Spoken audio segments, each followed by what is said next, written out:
నమస్కారం ఘంటారావానికి స్వాగతం. ముందుగా ప్రధానాంశాలు.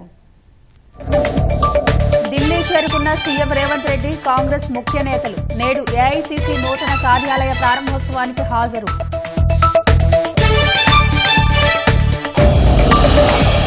ఢిల్లీ నుంచి రేపు సింగపూర్ వెళ్లనున్న CM Revanth Reddy, skill varsity ఒప్పందాల సహా పారిశ్రామికవేత్తలతో భేటీ.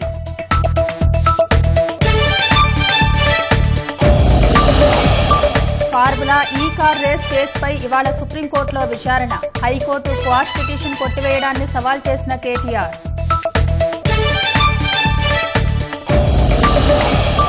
రాష్ట్ర వ్యాప్తంగా ఘనంగా సంక్రాంతి సంబరాలు. కనుమ పండుగను పురస్కరించుకుని నేడు పశువులకు పూజలు.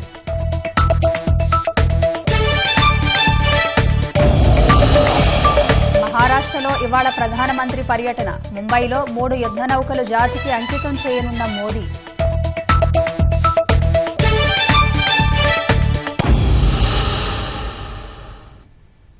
ముఖ్యమంత్రి రేవంత్ రెడ్డి, పీసీసీ చీఫ్ మహేష్ గౌడ్ సహా కాంగ్రెస్ కీలక నేతలు ఢిల్లీకి చేరారు. ఏఐసీసీ నూతన కార్యాలయం ప్రారంభోత్సవంలో వీరంతా పాల్గొనున్నారు. సీఎం రేవంత్ రెడ్డి రేపు ఢిల్లీ నుంచే సింగపూర్, దావోస్ పర్యటనకు వెళ్లనున్నారు. రాష్ట్రానికి పెట్టుబడుల్ని ఆకర్షించడం సహా స్కిల్ యూనివర్సిటీలో భాగస్వామ్యంపై పారిశ్రామికవేత్తలతో సమావేశం కానున్నారు. పీసీసీ చీఫ్ మహేష్ గౌడ్ బృందం ఆస్ట్రేలియా వెళ్లి స్పోర్ట్స్ యూనివర్సిటీపై అధ్యయనం చేయనుంది. కాంగ్రెస్ కీలక నేతలందరూ ఢిల్లీకి చేరుకున్నారు. ముఖ్యమంత్రి రేవంత్ రెడ్డి, పీసీసీ చీఫ్ మహేష్ కుమార్ గౌడ్, మంత్రులు, ముఖ్య నేతలు రాజధానికి వెళ్లారు. ఇవాళ ఏఐసీసీ కార్యాలయం నూతన భవన ప్రారంభోత్సవంలో పాల్గొనున్నారు. సీఎం, పీసీసీ చీఫ్ రేపు మధ్యాహ్నం వరకు ఢిల్లీలోనే ఉంటారు. ఏఐసీసీ అగ్రనేతల్ని కలిసే అవకాశం ఉంది.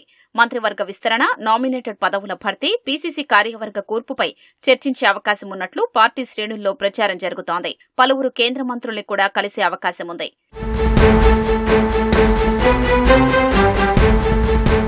సీఎం రేవంత్ రెడ్డి రేపు మధ్యాహ్నం ఢిల్లీ నుంచి సింగపూర్ బయలుదేరతారు. ముఖ్యమంత్రి రేవంత్ రెడ్డి, పరిశ్రమల శాఖ మంత్రి శ్రీధర్ బాబు బృందం రేపు రాత్రికి సింగపూర్ చేరుకోనుంది. ఈ నెల 19 వరకు సింగపూర్లో పర్యటించనున్న సీఎం బృందం యంగ్ ఇండియా స్కిల్ యూనివర్సిటీలో భాగస్వామ్యానికి పలు సంస్థలతో ఒప్పందాలతో పాటు రాష్ట్రంలో పెట్టుబడులపై పలు కంపెనీలతో చర్చించనుంది. సింగపూర్ నుంచి సీఎం బృందం స్విట్జర్లాండ్లోని దావోస్కు వెళుతుంది.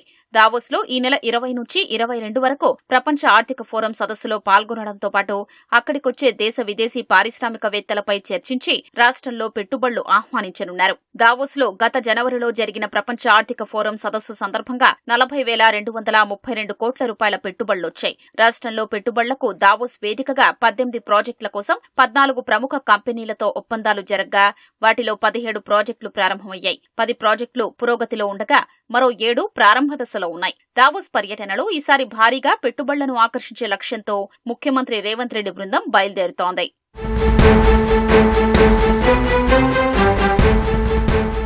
పీసీసీ అధ్యక్షుడు మహేష్ కుమార్ గౌడ్ నేతృత్వంలోని బృందం రేపు ఆస్ట్రేలియా పర్యటనకు వెళ్లనుంది. ఈ నెల 23 వరకు బ్రిస్బెన్లో పర్యటించనుంది. రాష్ట్రంలో గ్రామీణ స్థాయి నుంచి క్రీడాకారుల్ని తయారు చేసి ఒలింపిక్ విజేతలుగా మార్చడమే లక్ష్యంగా ప్రభుత్వం పనిచేస్తోంది. ఇటీవల young India Telangana sports university బిల్లుకు అసెంబ్లీ ఆమోదముద్ర వేసింది. వీలైనంత త్వరగా రాష్ట్రంలో డెడికేటెడ్ స్పోర్ట్స్ యూనివర్సిటీ ఏర్పాటు చేయాలని భావిస్తోంది. ఇందులో భాగంగా ఆస్ట్రేలియా బ్రిస్బెన్లోని క్వీన్స్ ల్యాండ్ స్పోర్ట్స్ యూనివర్సిటీని మహేష్ గౌడ్ బృందం సందర్శించనుంది. 1911లో ప్రారంభమైన ఈ వర్సిటీ ఆస్ట్రేలియాలో ఎందరినో మేటి క్రీడాకారులుగా తీర్చిదిద్దింది. ఇక్కడ చేసిన అధ్యయనం ఆధారంగా రాష్ట్రంలో స్పోర్ట్స్ యూనివర్సిటీ ఏర్పాటుకు ప్రభుత్వం చర్యలు చేపట్టనుందని తెలుస్తోంది. ఫార్ములా ఈ కార్ రేస్ వ్యవహారానికి సంబంధించి మాజీ మంత్రి కేటీఆర్ దాఖలు చేసిన పిటిషన్పై సుప్రీంకోర్టు ఇవాళ విచారణ జరపనుంది. ఏసీబీ తనపై నమోదు చేసిన ఎఫ్ఐఆర్ను కొట్టివేయాలన్న పిటిషన్ను హైకోర్టు తిరస్కరించడంతో ఆయన అప్పీలుకు వెళ్లారు. ఎఫ్ఐఆర్ ప్రాథమిక దశ మాత్రమేనని, కేటీఆర్పై వచ్చిన ఆరోపణలపై దర్యాప్తు జరగాలని హైకోర్టు పేర్కొంది. నిబంధనలకు విరుద్దంగా ఫార్ములా ఈ కార్ రేసు నిర్వహణ సంస్థకు నగదు బదిలీ జరిగినట్లు ఎఫ్ఐఆర్లో పేర్కొన్నారని, ప్రజాప్రతినిధిగా ఆయనకు బాధ్యత ఉంటుందని తెలిపింది. కేటీఆర్పై ఎఫ్ఐఆర్ను కొట్టివేయలేమని స్పష్టం చేసింది. హైకోర్టు తీర్పును సవాల్ చేస్తూ కేటీఆర్ దాఖలు చేసిన పిటిషన్పై సుప్రీంకోర్టు న్యాయమూర్తి జస్టిస్ బెలా త్రివేది ఇవాళ విచారణ జరపనున్నారు. 3 రోజుల సంక్రాంతి పండుగలో చివరి రోజైన కనుమ నాడు పాడి పశువులకు రైతులు కృతజ్ఞతలు తెలుపుతారు. పశువుల్ని అందంగా అలంకరించి పూజిస్తారు. కనుమ రోజున మినుము తినాలనే ఆచారం ప్రకారం గారెలు, ఆవడలు వంటి పిండి వంటలు తయారు చేస్తారు. ఇంటి ముందు రథం ముగ్గులు వేసి ఊరి పొలిమేర వరకు అనుసంధానం చేస్తారు. కొన్ని చోట్ల ప్రభల తీర్థం ఉత్సవంతో సంక్రాంతి సంబరాలు ముగుస్తాయి.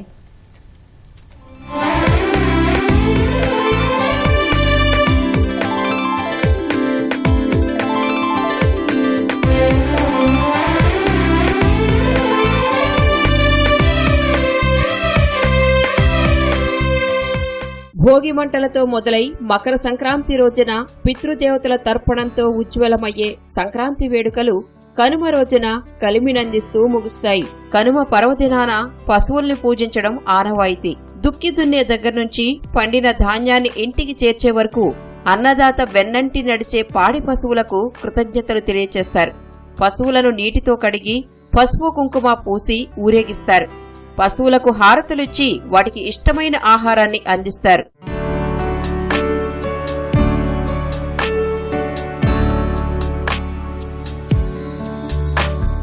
మనకి గోమాత మనకి మాతృస్వరూపం. అందువల్ల గోమాతని పూజించుకోవడము, తర్వాత వృషభరాజాలని పూజించుకోవడము. అంటే వృషభం అనేది ధర్మానికి ప్రతీక అంటారు. గోవు క్షమటి అంటే క్షమాగుణానికి ప్రతీక అంటారు. అటువంటి గోమాతల వల్లే మనకి పాలు, పెరుగు అన్నీ వస్తున్నాయి. వాటితోటే మనము యజ్ఞాలు, యాగాలు, హోమాలు, పితృకార్యాలు అన్నీ చేసుకుంటున్నాము. అందుకు మనం రుణపడి ఉన్నాం వాటికి. ఆ రోజు ప్రత్యేకంగా గోవులకి పూజ చేయడం అనేది ఉంది. అలాగే ఎద్దులు మనకి ఈ పొలాలు దున్నడానికి దానికి ఉపకరిస్తూ ఉంటాయి కాబట్టి వాటికి కూడా పూజ చేయడము అది కూడా ముఖ్యమైన విషయము. ఇక కొన్ని ప్రాంతాల్లో కొన్ని వర్గాల్లో ఈ కనుమ నాడు పెద్దల పండుగ అనేసి పెద్దలకి పొత్తర్లు ఇవ్వడం అని, అటువంటివి కూడా పెద్దల్ని స్మరించుకోవడము, పెద్దల పేరు మీద బ్రాహ్మణోత్తములకు అందరికీ కూడా వస్త్రాలు, ఈ స్థాళీపానం అన్నీ కూడా ఇవ్వడము అనేది కూడా ఒక విశేషమైనటువంటి ఆచారంగా మన తెలుగునాట ఇదంతా కూడా జరుగుతున్న విషయం. కనుమ రోజున మాంసాహారం తినడం సంప్రదాయం. ఈ రోజున మినుము తినాలనే ఆచారం ప్రకారం గారెలు, ఆవడలు చేసుకోవడం తెలుగు లోగిళ్లలో పరిపాటి. కనుమ రోజున ప్రయాణాలు చేయకూడదంటారు. ఇంటిల్లిపాది కలిసి పిండి వంటలు తింటారు. ఇరుగు పొరుగు వారికి పంచిపెడతారు.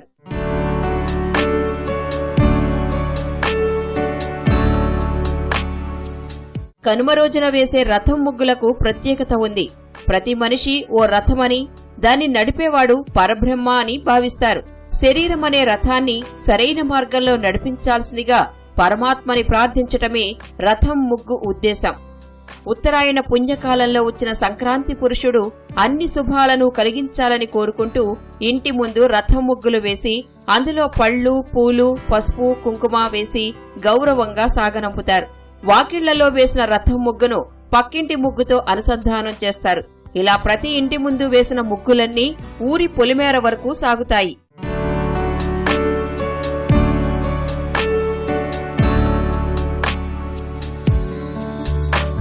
కనుమ సందర్భంగా ఉభయ గోదావరి జిల్లాలో నిర్వహించే ప్రభల తీర్థాలు ఓ ప్రత్యేక ఆకర్షణ. రుద్రులు కొలువైన కొబ్బరి తోటల్లో తమ ఊరి ప్రభలను తీసుకువెళ్లి పూజిస్తే సుఖ సంతోషాలతో ఉంటామనేది గోదావరి ప్రజల నమ్మకం. తూర్పుగోదావరి జిల్లా జగ్గన్న తోట సహా చాలా ప్రాంతాల్లో కొలువుదీరే ప్రభలు తలమానికంగా నిలుస్తాయి. 100 గ్రామాలకు చెందిన వేల ప్రభలను తీర్థానికి తరలిస్తారు. అక్కడికి పిల్లాపాపలతో వెళ్లి కావలసిన వస్తువులు కొనుగోలు చేస్తారు.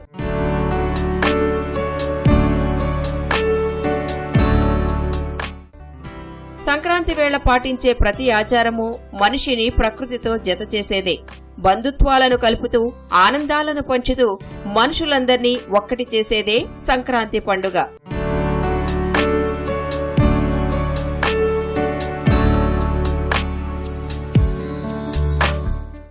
రాష్ట్ర వ్యాప్తంగా సంక్రాంతి సంబరాలు అంబరాన్నంటున్నాయి. సికింద్రాబాద్లోని పరేడ్ మైదానంలో జరుగుతున్న అంతర్జాతీయ కైట్ స్వీట్ ఫెస్టివల్ ఆకట్టుకుంటోంది. భాగ్యనగర వాసులు భారీగా తరలివస్తున్నారు. ఇవాళ్టితో కైట్ స్వీట్ ఫెస్టివల్ ముగియనుంది. సికింద్రాబాద్ పరేడ్ గ్రౌండ్స్ లో కైట్ స్వీట్ ఫెస్టివల్ ఉత్సాహంగా కొనసాగుతోంది. వివిధ రాష్ట్రాలతో పాటు Argentina, China, Italy, South Korea, Singapore, Sri Lanka సహా 29 దేశాలకు చెందిన కైట్ ఫ్లైయర్స్ రకరకాల పతంగులను ఎగరవేస్తున్నారు. రాత్రిళ్లు సైతం కనిపించే తారాజువ్వల్లాంటి పతంగులు ఆకాశంలో కనువిందు చేశాయి. నగర నలుమూలల నుంచి ప్రజలంతా ఇక్కడకు చేరుకుని వీటిని తిలకిస్తున్నారు.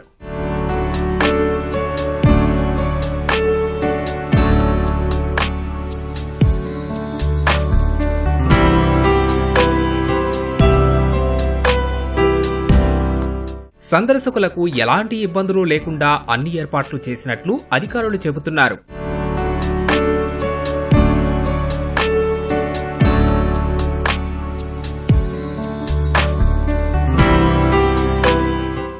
Three days kite festival parade grounds లో జరుగుతుంది. కైట్ ఫ్లయింగ్ కూడా ఇప్పుడు మీరు చూడొచ్చు. సో చాలా మంది వచ్చి ఇక్కడ వాళ్ళ ఫ్యామిలీస్ తో వచ్చి ఎంజాయ్ చేస్తున్నారు. మా పోలీస్ సైడ్ నుంచి we have made elaborate arrangements regarding బందోబస్త్, క్రౌడ్ మేనేజ్మెంట్ అండ్ మా అదర్ ఫెసిలిటీస్ వేరే అన్ని డిపార్ట్మెంట్స్ కోఆర్డినేషన్లో వాళ్ళకి పబ్లిక్కి అవసరం ఉన్న facilities like parking, then sufficient ఇక్కడ వాష్రూమ్స్ అట్లాంటి అన్ని అరేంజ్మెంట్స్ చేశాము. ఫుడ్ అండ్ స్వీట్ స్టాల్స్ నోరూరిస్తున్నాయి. 400 మంది మహిళలు మిఠాయిలను తయారు చేసి ప్రదర్శనలో ఉంచారు. వివిధ రాష్ట్రాల్లో ప్రత్యేకత పొందిన ఆహారాలను ఫుడ్ స్టాల్స్ లో అందుబాటులో ఉంచారు.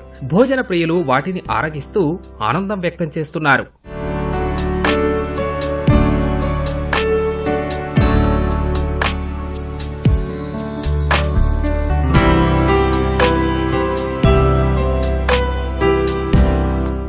I am come here for enjoying this moment and taking so many types of memories from here. Hyderabad I also taking like pav bhaji, which is our side favorite. I am from Maharashtra, that's why I am really happy to enjoy these moments. చాలా బాగుంది. First time వచ్చాము, చాలా బాగుంది. అన్ని తిరిగాము. నేను food కూడా బాగుంది, చాలా బాగుంది. అన్ని రకాలు, ఇండియాలో ఎన్ని రకాలు ఉంటాయి అన్ని రకాలు ఉన్నాయి. ప్రోగ్రామ్ కూడా చాలా బాగుంది, మ్యూజిక్ కూడా చాలా బాగుంది. ఊరు వెళ్ళలేదని ఫీలింగ్ లేకుండా ఉంది, సూపర్ గా ఉంది. చాలా బాగుంది, పెద్ద కైట్స్ అవన్నీ. ఫుడ్ కూడా మంచిగా ఉంది. ఎగ్జిబిషన్ చాలా గ్రేట్ గా అరేంజ్ చేశారు స్టేట్ గవర్నమెంట్ వాళ్ళు. కైట్స్ అన్ని బ్రహ్మాండంగా ఉన్నాయి. We enjoyed a lot. చాలా అంటే చాలా బాగుంది. తెలంగాణ ఫుడ్ అయితే చాలా బాగుంది. ఇక్కడ గజ్జలు అయితే చాలా బాగున్నాయి, నెయ్యితో చేశారంట. చాలా బాగుంది. మా పిల్లలు అయితే చాలా ఎంజాయ్ చేశారు, కైట్లు ఎగిరేశారు. ఫుడ్ అంతా ఇక్కడ తినడానికి ఇటు తీసుకొచ్చాము, తిన్నారు, మంచిగా ఎంజాయ్ చేస్తారన్న. మేము ఎవ్రీ ఇయర్ వస్తాము ఆల్మోస్ట్. ఫెస్టివల్ కూడా ఉంటుంది.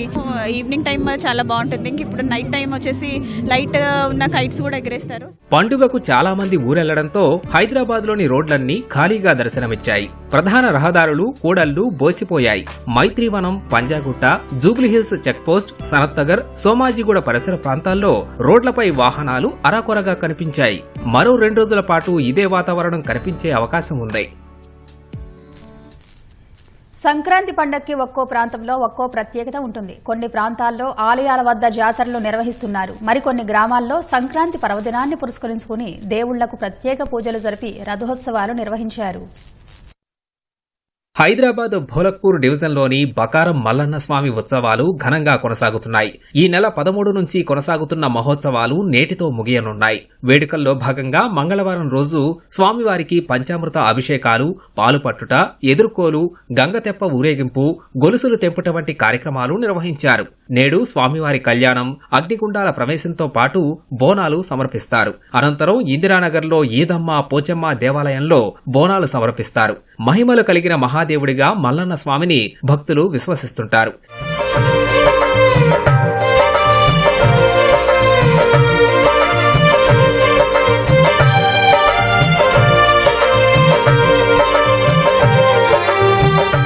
యాదగిరిగుట్ట లక్ష్మీ నరసింహస్వామి ఆలయంలో అధ్యయనోత్సవాలు ఘనంగా జరుగుతున్నాయి. ఈ నెల 10న ప్రారంభమైన అధ్యయనోత్సవాలు ఇవాళ్టితో ముగియనున్నాయి. వివిధ అలంకార సేవలో భక్తులకు దర్శనమిచ్చే నరసింహుడు 5వ రోజు వైకుంఠనాథుడి అలంకారంలో ఆలయ తిరువీధుల్లో దర్శనమిచ్చారు. స్వామివారిని వైకుంఠనాథుడి అలంకారంలో నయన మనోహరంగా వివిధ రకాల పుష్పాలతో తీర్చిదిద్దారు. నల్గొండ జిల్లా ఇద్దంపల్లిలో సంక్రాంతి పండుగను పురస్కరించుకుని ఇద్దమ్మ తల్లికి విశేష పూజలు నిర్వహించారు. అనంతరం రైతులు బోనాల బండ్లతో గుడి చుట్టూ తిరిగి మొక్కులు చెల్లించుకున్నారు.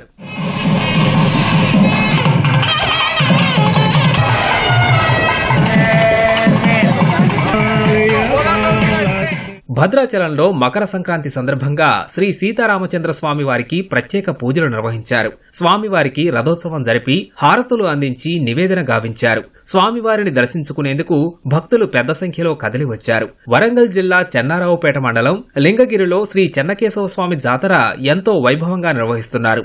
ఈ నెల 12న ప్రారంభమైన ఉత్సవాలు నేటితో ముగియనున్నాయి. 13వ తేదీన గోదాదేవి వివాహం నిర్వహించారు. సిద్దిపేట జిల్లా హుస్నాబాద్లో అయ్యప్ప స్వామివారి ఆభరణాల ఊరేగింపు ఉత్సవంలో మంత్రి పొన్నం ప్రభాకర్ పాల్గొన్నారు. స్వామివారి విగ్రహాన్ని తలపై పెట్టుకుని నృత్యం చేస్తూ ఊరేగింపు ఉత్సవంలో నడుచుకుంటూ వెళ్లారు.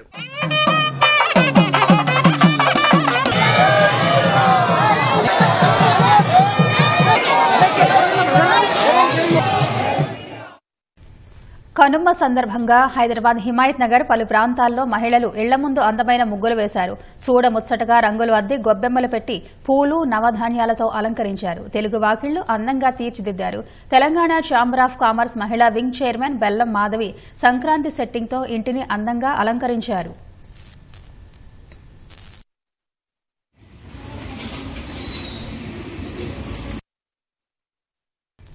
జానపదుల జాతరగా పిలిచే ఐనవోలు మల్లన్న జాతర కన్నుల పండుగగా సాగుతోంది. సంక్రాంతి పర్వదినాన ప్రభ బండ్ల ప్రదర్శన ఆద్యంతం కోలాహలంగా సాగింది. వేల సంఖ్యలో భక్తులు ప్రదర్శనలో పాల్గొని ఆసక్తిగా తిలకించారు. హన్మకొండ ఐనవోలు మల్లన్న జాతర ఆద్యంతం సందడిగా సాగుతోంది.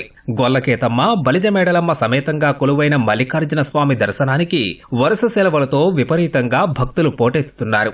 స్వామి అమ్మవార్లను దర్శించుకుని బోనాలు సమర్పించుకుంటున్నారు. కోరిన కోరికలు తీర్చే కోరమీసాల మల్లన్నగా భావించి పూజిస్తారు.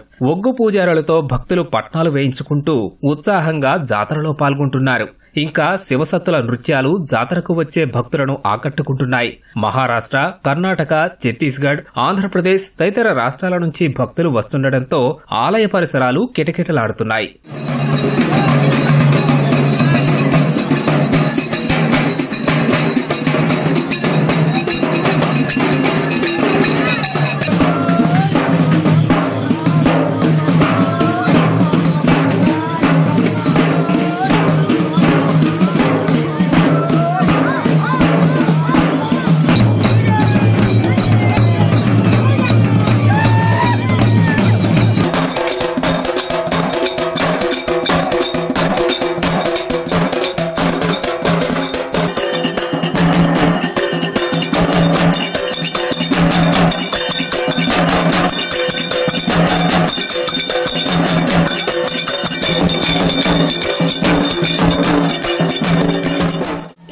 దగ్గర కానీ దేని మీద చాలా నమ్మకం నాకు.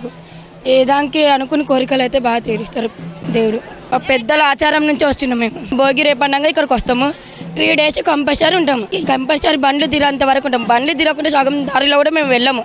బోనాలు, బియ్యాలు పోసేవాళ్ళు, పట్టాలు వేసేవాళ్ళు భోగి రోజు చేసేస్తాం.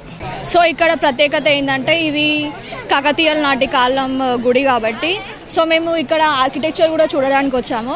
స్టోన్తో ఉన్నది. సో పిల్లర్స్ కూడా స్టోన్తో బిల్డ్ చేసినారు. బాగుంది చూడడానికి, కూడా కొత్తగా ఉంది. ఒక పాజిటివ్ వైబ్ కూడా ఉంది. సో మా ఫ్యామిలీతో కూడా వచ్చాము. మన తెలంగాణ కల్చర్ అంటేనే బోనాలు కదా. బోనాల్లో మనం పసుపు వేస్తాం, అన్నం వేస్తాం. సో దేవునికి మనం అక్కడ అర్పిస్తాం కదా. డిఫరెంట్ వేస్ కూడా ఉన్నాయి. దేవునికి నేను మొక్కిన వరాలన్నీ ఇచ్చిండు. దేవుని పసుపు పెట్టుకుంటే ఏ పని అంటే ఆ పని అవుతుంది. ఇప్పుడు నాకు పిల్లలు కాలేదు. పిల్లలు కానప్పుడు ఈ దేవునికి దర్శనం చేసుకుంటేనే పిల్లలు అయిన్లు. ఇప్పుడు నేను 8 సంవత్సరాల కాంచెలు ఈ దేవుని మొక్కనికే వస్తాను. ముట్టింది ముత్యం, పట్టింది పౌడం అవుతుంది. మొక్కినవన్నీ వరాలు ఇస్తాడు దేవుడు. నాకు నల్లవోషమ్మ దేవుడు వస్తాడు. మాకు మల్లన్న దగ్గరికి రావాలని కోరిక ఉడుతుంది. ఈ రోజు రాగానే మాకు ఇంటికాడ ఉండబుద్ధి కాదు. ఎక్కడికి రావాలి, మాకు బోనాలు చేయాలి, మాకు ఎల్లమ్మ తల్లిని దర్శించుకోవాలి, మల్లన్న దేవుని దర్శించుకోవాలని మా కోరిక. మల్లికార్జున స్వామి అంటే చాలా పవర్ఫుల్. ఎప్పుడో కాకతీయ రాజులు వాళ్ళకు మనం రుణపడి ఉంటాము. వారు కట్టించిన ఈ గుడిని చాలా పవర్ఫుల్ గుడి, దేవుడి స్థానం అని చాలా వస్తారు. బోనాలు, పట్నాలు అన్నీ చాలా ఫేమస్ అని మేము సంవత్సరానికి ఒకసారి వస్తూ ఉంటాము. అంటే నా బుద్ధి తెలిసి వస్తున్నాను. ఎవ్రీ ఇయర్ వస్తున్నాను. మంచి అనిపిస్తుంది వచ్చినప్పుడు. ఎందుకంటే ఎప్పుడు ఉండదు కదా, ఓన్లీ ఇయర్లో ఈ సంక్రాంతి అప్పుడు మాత్రమే ఇక్కడ ఎక్కువ రద్దీ ఉంటుంది. కాబట్టి జాతర వన్స్ ఇన్ ఇయర్ జరుగుతుంది కాబట్టి చాలా మంది భక్తులు కూడా వస్తుంటారు. మనకి చూడవచ్చు ఇక్కడ ఇవాళ కొంచెం క్యూ లైన్ తక్కువ ఉంది కానీ ఒక్కొక్కసారి అయితే 5 hours కూడా లైన్ పడుతుంది. మరి చాలా అద్భుతంగా ఉంటుంది ఇక్కడ గుడి. దేవుడిట మనం కోరుకున్న కోరికలు వెంటనే తీరుస్తాడు కాబట్టి భక్తులు అధిక సంఖ్యలో వచ్చి మళ్ళీ ఇక్కడ అన్ని ముడుపులు కూడా చెల్లించుకుంటుంటారు. మేము చిన్నప్పటి నుంచి వస్తున్నాం, 7 ఏళ్ల పిల్లల కానించి వస్తున్నాం. అనుకున్న కోరికలన్నీ అనుకున్నట్టుగా జరుగుతున్నాయి మాకు. మేము అందరం కలిసి బోనాలు తీయడం, సల్లబాండవలు తీయడం, ఆ ఎల్లమ్మకి, భ్రమరాంబ, కేతమ్మ, మల్లయ్య వాళ్ళ దీవనార్తితోటి ఎప్పటికీ మేము ఇక్కడికి వస్తున్నాం. అనుకునేవన్నీ నెరవేరుతున్నాయి. భ్రమరాంబకు, కేతమ్మకు బియ్యం పోసి మళ్ళీ నన్ను ఎత్తుకొని ఎదుర్కొంటాం. మాకు ఆనందం అనిపిస్తుంది. మాకు అంతా మంచిగా ఉండరు. గొడ్డు, గోద, బర్రె, పంట, పాడు మొత్తం మంచిగా అనిపిస్తుంది. వస్తాం దేవుడి కాడికి. మార్నేని వంశస్థుల ఇంటి నుంచి ప్రత్యేకంగా అలంకరించిన రథాన్ని దేవాలయం చుట్టూ తిప్పారు.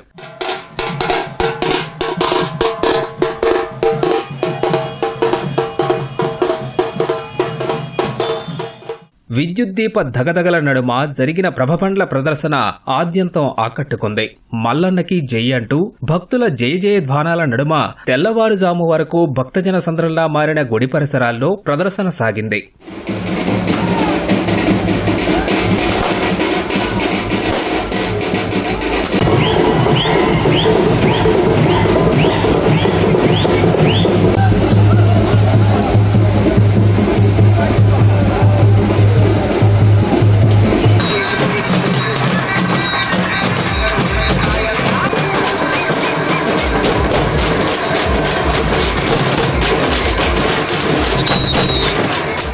నేడు కనుమ రోజున పెద్ద సంఖ్యలో భక్తులు దర్శనాలకు విచ్చేస్తారని ఆలయ వర్గాలు పేర్కొన్నాయి. సంక్రాంతికి ప్రారంభమైన ఈ జాతర ఉగాది వరకు జరగడం విశేషం.